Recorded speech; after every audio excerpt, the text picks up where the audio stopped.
¿Qué tal? Muy buenas tardes ya, compañeras, compañeros, sobre todo me dirijo primero que nada a las y los policías que hoy nos acompañan, público en general, quienes nos siguen por los canales en donde se está transmitiendo este importante evento. El día de hoy vamos a compartir con todos ustedes la Estrategia Nacional de Seguridad Pública, en qué consiste y sus principales resultados.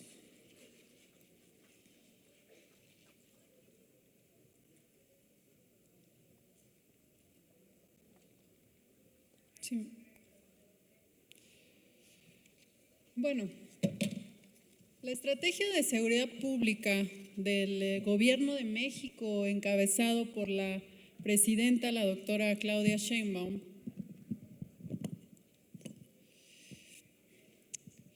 tiene entre sus principales objetivos, tiene tres principales objetivos. En primer lugar está la disminución de la violencia y todas y todos ustedes lo saben. En primer lugar, pues esto significa la reducción de los homicidios dolosos y de los delitos de alto impacto, que son sobre todo aquellos delitos cometidos con violencia, todos los robos con violencia y delitos que también todos sabemos que son pues hacen mucho daño a la sociedad, como son el secuestro, la extorsión, el feminicidio. Esto también tiene objetivos como el combate frontal a la delincuencia organizada, pero sobre todo a los generadores de violencia. Y el objetivo principal de esta estrategia pues es la pacificación del país.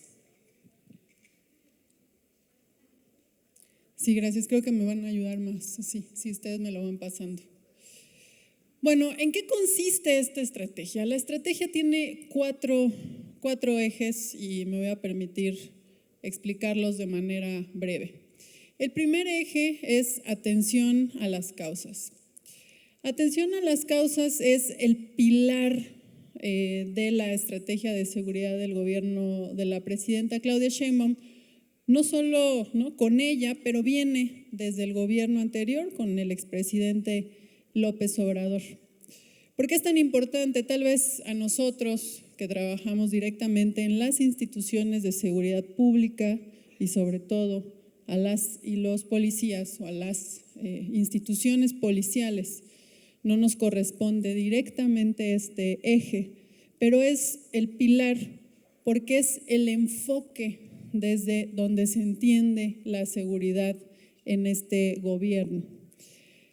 ¿Qué quiere decir esto? Se entiende que pues el crimen no nace nada más un día, aparece por casualidad, sino que es producto de condiciones sociales, económicas, de derechos también, de desigualdad en las poblaciones y en el territorio nacional.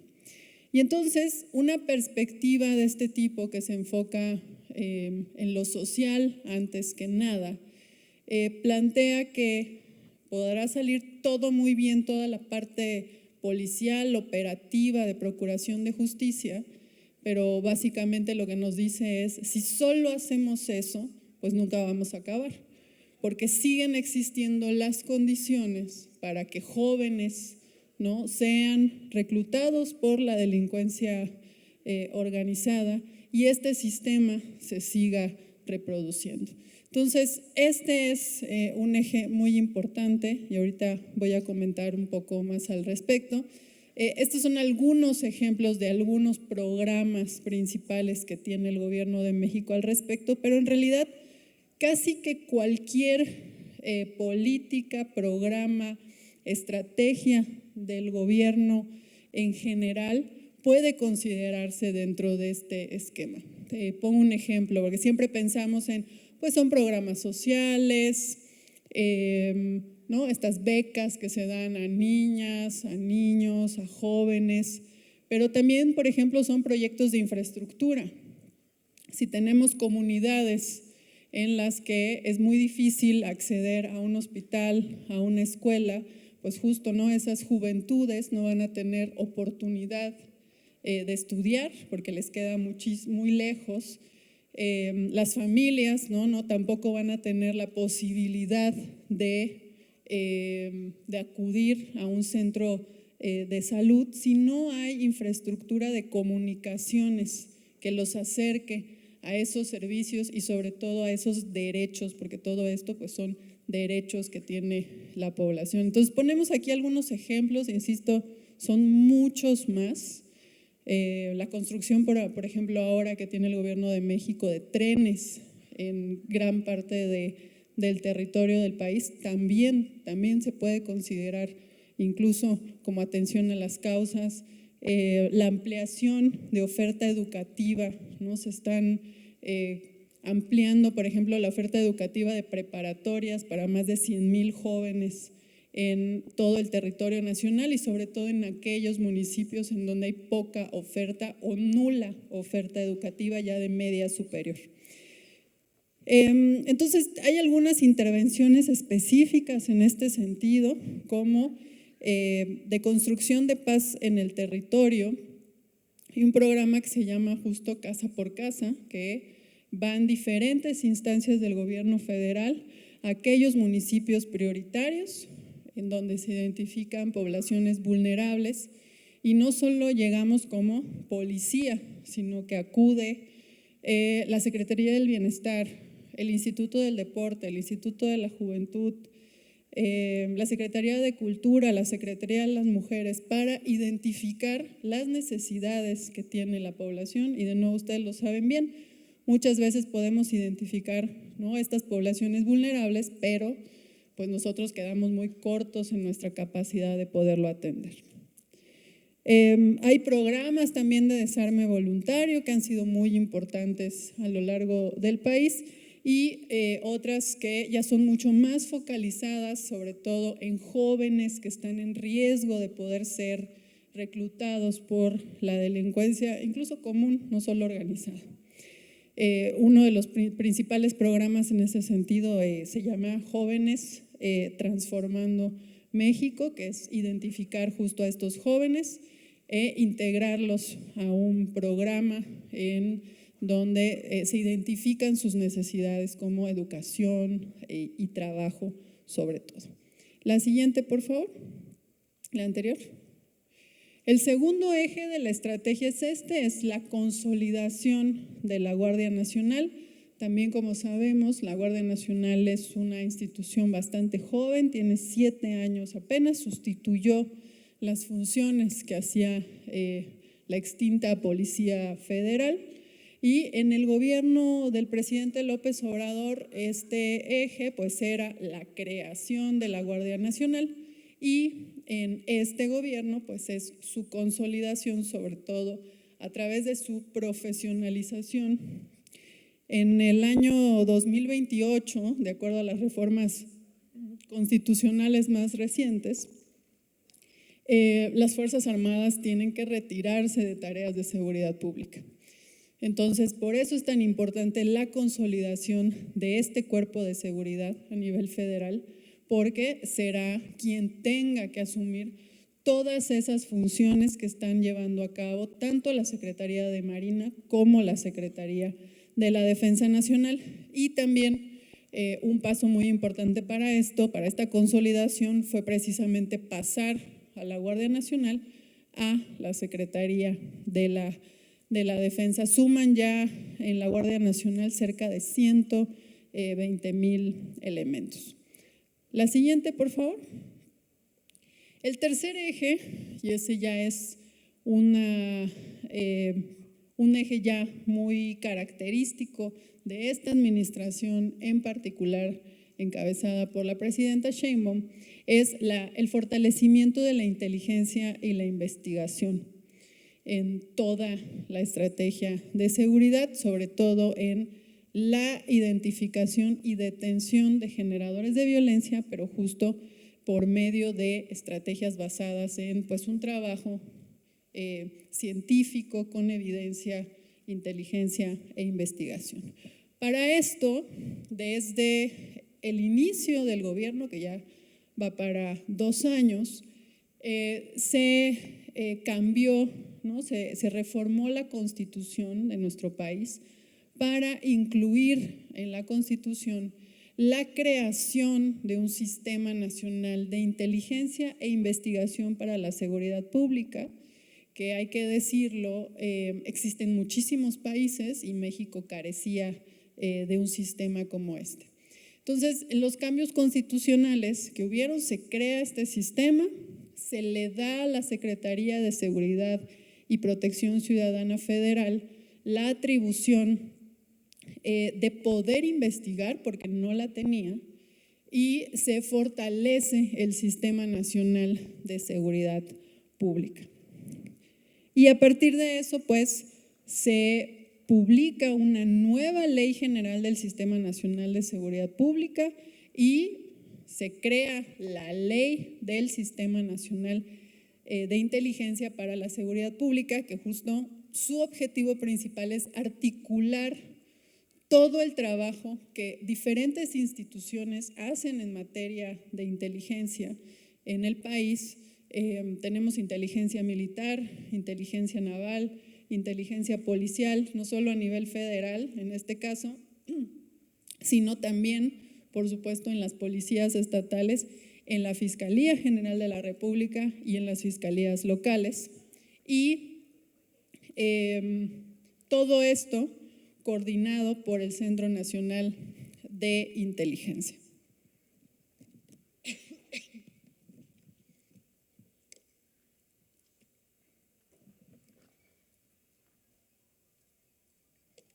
La siguiente, por favor. Sí, está. Bueno, como les decía, se creó el Sistema Nacional de Inteligencia como mecanismo de coordinación y se ha priorizado justo la investigación en delitos de alto impacto y en la identificación de generadores de violencia, su detención, por supuesto. La siguiente, por favor. El cuarto eje es la coordinación, y de nuevo todas y todos ustedes lo saben, es lo más fácil de decir, casi por sentido común decimos pues no, nos tenemos que coordinar, pero también todos nosotros sabemos que es de las cosas más difíciles que ocurran en la realidad, ¿no? Porque la coordinación va más allá de pues nos reunimos, hacemos una reunión y decimos, ¿no?, lo que tenemos que hacer. Pero que eso realmente ocurre. En el caso del gobierno de México, la coordinación empieza por el Gabinete Federal de Seguridad Pública.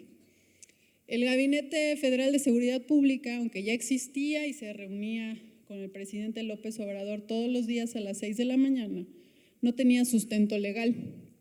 A partir de nuestra nueva ley del Sistema Nacional de Seguridad Pública, este gabinete ya tiene un sustento legal con sus integrantes, que son la Secretaría de la Defensa, Marina, la Guardia Nacional, la Secretaría de Seguridad y Protección Ciudadana, por supuesto, el Secretariado Ejecutivo del Sistema Nacional de Seguridad Pública, la Fiscalía General de la República y el Centro Nacional de Inteligencia. Son las instituciones que forman parte del gabinete, la Consejería Jurídica, por supuesto, del Gobierno de México también. Entonces, todas estas instituciones se reúnen ya de nuevo con este sustento ahora ya muy establecido y con sus atribuciones ya muy claras, todos los días a las 6 de la mañana, en donde no solo se evalúan los resultados diarios que hay en todo el país, sino que se hace también un seguimiento a las estrategias que se están implementando en el territorio nacional y específicamente pues en los lugares en donde tenemos pues mayor ¿no?, focos rojos de inseguridad. La siguiente. Y esto no solo es entre las instituciones que conforman el Gabinete de Seguridad Federal, sino con los estados principalmente, por supuesto que también con municipios, pero pues no, sobre todo con las 32 entidades federativas. En este gabinete es muy común que ya sea que asistan al gabinete gobernadoras, gobernadores con su secretario de seguridad, su fiscal general del estado, para precisamente tomar decisiones, ¿no? Cambiar estrategia, evaluar, dar seguimiento a los acuerdos e incluso muchas veces también ese gabinete más bien visita las entidades para ya más bien en el lugar pues tratar, ¿no? todos estos puntos. Lo que se ha hecho en este aspecto es establecer una coordinación mucho más estrecha, sobre todo en lo que el Gabinete de Seguridad Federal ha considerado como municipios prioritarios. Les doy un par de datos. En 60 municipios de los más de 2.500 que tenemos en nuestro país, se concentra la mitad de los homicidios que ocurren en todo el territorio nacional.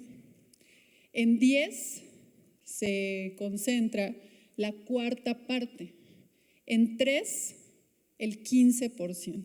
En 3 municipios del país está el 15% del total nacional y en 10 la cuarta parte. Entonces, claro que hay un trabajo muy focalizado.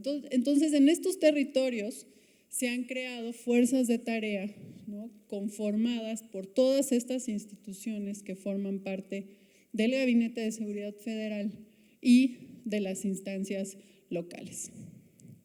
La siguiente, por favor. Estos son algunos de los principales resultados que tenemos y ahora también les voy a mostrar lo que tiene que ver en términos de incidencia delictiva específicamente. Los principales resultados que tenemos pues son estas detenciones, ¿no? Que decíamos, identificación, repito, de generadores de violencia y su detención con base en inteligencia e investigación. La mayoría de estas detenciones de alto impacto pues son llevadas a cabo con ya carpetas de investigación, órdenes de aprehensión, órdenes de cateo. Ya prácticamente en estos 2 años de gobierno, falta mes y medio para cumplir los 2 años de gobierno, casi ya son 60,000 detenidos por delitos de alto impacto, 2,627 laboratorios y áreas de concentración desmanteladas, casi 500 toneladas de drogas aseguradas y más de 31,000 armas de fuego decomisadas. De esas 31,000, otro dato que les quiero dar es que la cuarta parte, bueno, para empezar, el 80% viene de Estados Unidos, esas armas, y la cuarta parte de esas armas decomisadas han sido aseguradas en el estado de Sinaloa. Entonces imagínense lo que hubiese sido Sinaloa si no se hubiesen decomisado esas armas. La siguiente, por favor. Y esto es un poco, ¿no? la reducción de homicidios a nivel nacional. Empezamos la administración con un promedio diario de homicidios a nivel nacional en septiembre de 2024 de 87 homicidios diarios. Algunos estados, por ejemplo como Guanajuato, presentaban 12, 13 homicidios diarios promedio, altísimo. Y bueno, con esta estrategia han ido, como se ve claramente en la gráfica, disminuyendo, ¿no? Con una tendencia pues muy constante los últimos 22 meses. Ya estos últimos meses pues ya han sido de hecho junio y julio ya con datos incluso históricos en términos de incidencia, en este caso de homicidios dolosos, que ya prácticamente son la mitad. Este último mes se registraron 42 homicidios diarios, que sigue siendo evidentemente muchísimo, pero es la mitad de lo que se tenía al inicio de la administración. La siguiente, por favor. Aquí podemos ver algo que seguramente con lo que están familiarizados muchas y muchos de todos ustedes, de cómo fue la evolución en el incremento de la violencia en nuestro país y en dónde estamos actualmente. En 2006, que es una historia que es por más conocida, que no es tema de este foro, pero es importante señalarlo. En 2006 el gobierno de Felipe Calderón inicia con un promedio de 28 homicidios diarios y termina ese sexenio con un promedio de 70 homicidios diarios. Lo inicia el gobierno de Enrique Peña Nieto y tiene 2 años de leve descenso, y después, sus últimos 4 años, pues con incrementos muy importantes que llegan a los 100 homicidios en promedio diario en nuestro país, cuya cifra se mantiene 3 años seguidos así, que son los 2 primeros años, el último año de Enrique Peña Nieto y los 2 primeros años del expresidente López Obrador. A partir de ahí inicia, ¿no?, una tendencia a la baja muy menor, pero es donde vemos que empieza, ¿no?, esa tendencia a disminuir, y como les decía, pues ya una reducción, sobre todo en estos 2 últimos años. En este 2026, con lo que llevamos de 2026, este promedio está en 49.7 homicidios diarios, que pues eso no es la mitad de lo que teníamos hace apenas 6 años también. Bueno, de nuestra parte, sería nuestra participación. Esta es la Estrategia Nacional de Seguridad Pública del Gobierno de México. Como decía, nada de estos resultados se hubiesen logrado sin, sobre todo, la coordinación que existe entre las instituciones que conforman el Gabinete de Seguridad del Gobierno de México, pero también la participación de los gobiernos estatales y de los gobiernos municipales. Así que este resultado también es de todas y de todos ustedes. Muchísimas gracias. Agradecemos a la maestra Marcela por compartir su visión y aportaciones. Para hacer entrega de su reconocimiento solicitamos la presencia del licenciado Vicente Ramírez García, comisario general de Seguridad Ciudadana.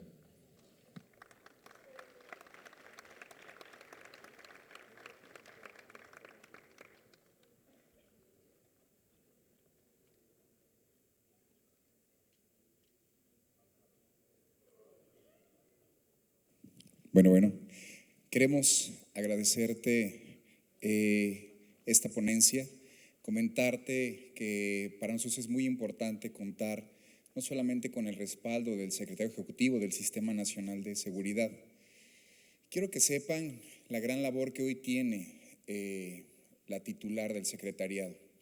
Seguramente la ven constantemente en las mañaneras con la presidenta, dando los datos duros, las cifras, pero eso no se construye de la noche a la mañana, se construye con toda una estrategia dirigida por la Presidenta de la República, por el Secretario de Seguridad, Omar García Harfuch, y precisamente como escucharon el día de ayer, es aquí en Nezahualcóyotl en donde se inicia la estrategia del Mando Coordinado del Oriente del Estado de México. Es aquí en donde inicia la ruta para que estos municipios en donde se tiene la mayor cantidad de delitos de alto impacto en el Valle de México, comencemos a trabajar con esta estrategia de compartir tecnología, radiocomunicación, estrategias en inteligencia, operatividad. Pero mucho tiene que ver el secretariado, porque además quiero hacer mención que también es el secretariado quien, más allá de analizar cifras, nos apoya en aprobar los planes programáticos para las policías municipales. De todo lo que las policías municipales hacemos en todo el país, es el secretario ejecutivo del Sistema Nacional de Seguridad quien nos aprueba eso. Inclusive la homologación salarial y tantos programas que se aprueban por parte del secretariado. A nombre del gobierno municipal de Nezahualcóyotl y a nombre de todas y de todos los ponentes que hoy son parte de este gran congreso, decirte que nos complace tu acompañamiento, que le hagas saber al secretario de Seguridad, Omar García Harfuch, que estamos dando continuidad a uno de los encargos que nos hizo de seguir promoviendo el modelo de proximidad social, que para nosotros es muy importante, es el origen de encontrarnos acá, y pues qué mejor que hacerlo de la mano con ustedes. Y finalmente reconocer el que hoy muchos de los resultados que se han hecho o que se han tenido en el Estado de México con la incidencia delictiva a la baja, porque también hay que decir, el Estado de México durante muchos años se mantuvo con grandes cifras de delitos de alto impacto y hoy es de los estados que mayor reducción ha tenido. ¿Y qué decir de lo que la gente dice a través de la Encuesta Nacional de Seguridad Pública Urbana, que es donde nos califica la percepción, la efectividad, los índices de seguridad o inseguridad de la policía? Entonces, pues, muchísimas gracias y gracias por engalanar este 8º Congreso. Este es un coyote emblemático. Agradecemos al presidente municipal de Nezahualcóyotl, Adolfo Cerqueda Rebollo, por la entrega de este reconocimiento.